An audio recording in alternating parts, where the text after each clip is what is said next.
Hey, what's up? Welcome to another episode of Bullying. Welcome to another episode of me bullying other people. I've never done a video like this before. People said that I would suit the format. You might know me from stand-up, you might know me from podcasts, you might know me from yelling on the bus. And here I am yelling in my living room. I wanted to talk about something very important to me today that came up last week. There's a local comedian called BJ Connolly. If you're not familiar with the entry-level open mic scene in Brisbane, he is remarkably autistic. Nothing wrong with that, but he kind of uses it to his advantage. He kind of plays into it and tries to describe things as they are and try to prescribe advice to people who don't really need it. This is an episode of a series that he wrote called Self-Help Comedy with BJ Connolly, and it's fucking bananas. He dives into dating tips in this one, and it seems like one of those things where it's like, we forced an AI to watch 1,000 hours of a romantic comedy, and this is what it assumes that romance is. It's truly one of the best things I've ever seen. Before I get accusations that I'm like being mean about this or whatever, I did actually ask him for permission to make this video, and he said yes. And I know that he can take some ribbing because he's a fucking savage. He's 10 times the alpha that I will ever be. So to all you girls out there, I just want to say that cellulite is better than fake tits. So without further ado, I got my spine and I've got my orange crush. Let's get into it. Hey guys, it's BJ. Thank you so much for watching this video. There's so many extra noises that are happening. I've never seen this guy just speak. Like, he's never just said words without adding all of these little accents, painting rainbows around him. Sorry, Jack. I just want your opinion on my balls. Whenever a girl's tried to flirt with me or ask me out on a date, Every time a girl's asked me on a date or try to flirt with me, I start making popping noises in her face and I explode until I vaporize into a mist. I've told her that I'm not interested and I'm asexual. Well, I just want to say that that asexual label is something I don't identify with anymore, because I injured my testicle and I couldn't get an erection for 2 years when I was a teenager. And as a result of that, I felt ashamed of my sexuality. But now The clapping gets me every time. And it's not even talking about something that's fun or energetic or exciting. It's like serious shit. Like health problems. Like, I wish my dad came back being like, hey, I just got diagnosed with type 3 diabetes. Lucky I love jelly beans. But now I'm ready to move forward fearlessly, and I'm open to new experiences, and I'm ready to fuck bitches.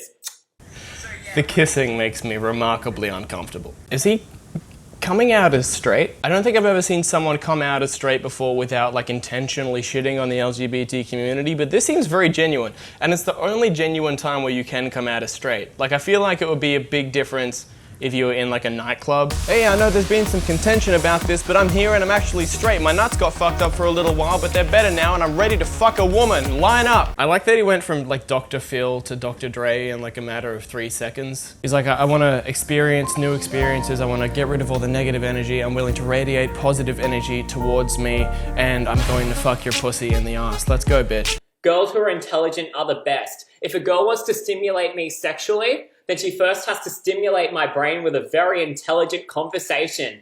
Fuck yeah.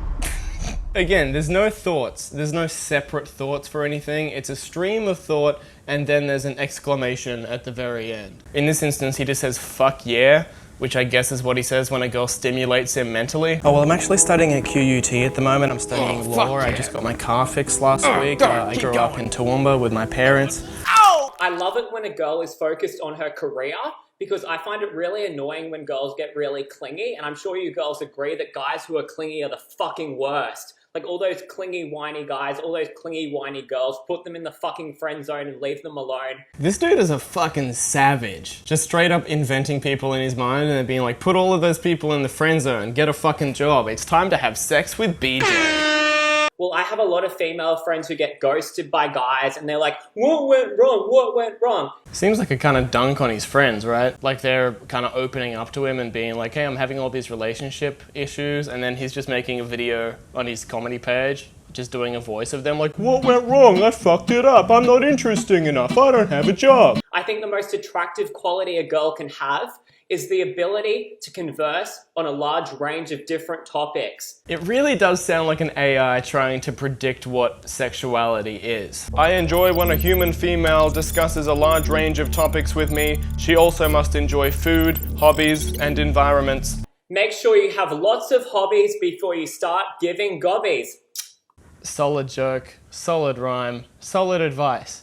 Bad kiss. BJ, no more kissing. It's very uncomfortable. There's something about that. I want to get that on like a shirt or a hat or something. It just says no. Don't. What was it? Don't give hobbies before you gobbies. Make sure you have lots of hobbies before you start giving gobbies. Make sure you have lots of hobbies before you start giving gobbies. Like it's a prerequisite. Like you're just studying a bunch of stuff. It's like, well, I'm learning about color theory right now because I need to have a hobby before I suck this dick. I also like the idea of like stopping someone from sucking your dick because they don't have enough hobbies. Like, it's time for your 3 o'clock dick sucking appointment.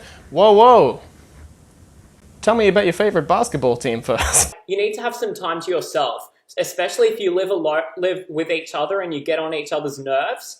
Every 5 weeks, I think you should spend 4 to 5 days away from your partner, hang out with your friends. 4 to 5 days? That's a work week, bud. How much time before you take the break? 5 weeks. 5 weeks? That's 5 weeks on, 1 week off. That's working in a gas plant, baby. That's a FIFO relationship. You know, what you really want to do is you want to redline the relationship until you can't stand each other and you want to throw someone out the window, and then you can bail to Bali for like a fucking week and just lose your mind there, come back, you'll have a lot of shit to talk about. You can engage in a wide range of topics. Hang out with your friends, go travel somewhere. Hey babe, I know we've been hanging out a lot lately, but you're kind of a bummer, so I'm gonna go to Italy.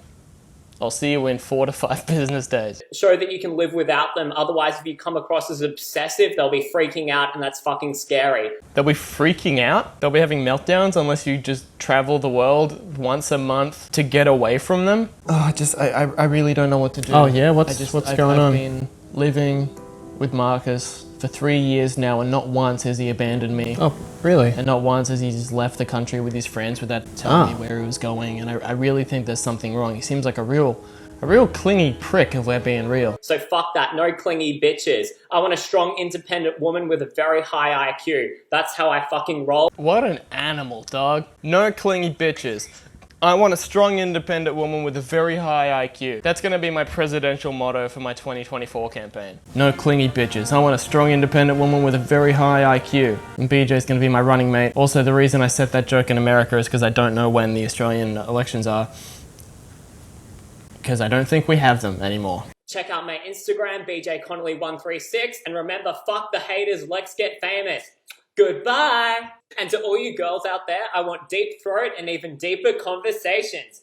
That's how I roll. So he loops back. He loops back to the original point. He finishes the video as like, here's my socials, follow me on there. Thanks for watching, everybody. I'll see you soon.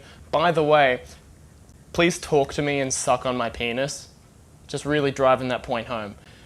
Goodbye, everybody. There is some decent advice in there, but it's delivered in a very uncomfortable way, which I think it's a nice medium for people to give good advice from the perspective of somebody that is overdosed on Adderall at a bus stop. So if you want me to make more videos like this, like commentary stuff, let me know, because they're a lot of fun to make, and I've been wanting to make them for a while.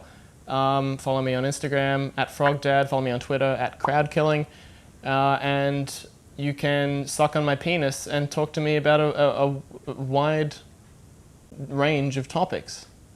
Goodbye.